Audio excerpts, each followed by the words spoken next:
Geram dengan penganiayaan yang dialami Ketua Koas Rumah Sakit Siti Fatimah Dr. Lutfi Hadian yang dilakukan sopir keluarga sesama dokter Koas, netizen menggeruduk akun medsos Badan Pelaksanaan Jalan Nasional Kalimantan Barat.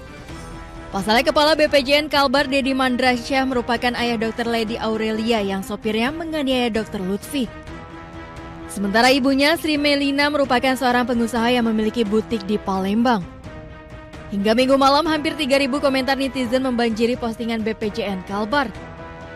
Netizen mengkritisi tindakan ikut campur istri Dedi, Sri Melina yang ikut campur terkait jadwal jaga putrinya Dr. Lady di Rumah Sakit Siti Fatimah Palembang.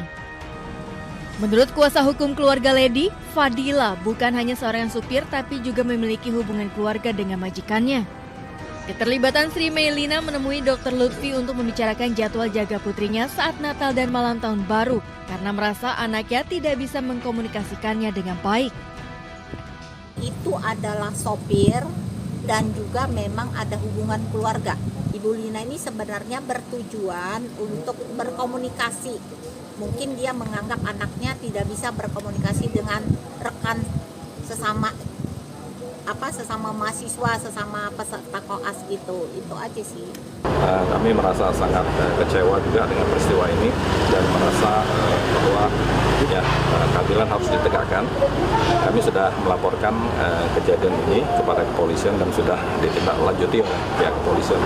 Semoga orang yang melakukan ini dapat dihukum sesuai dengan hukum yang berlaku di Indonesia.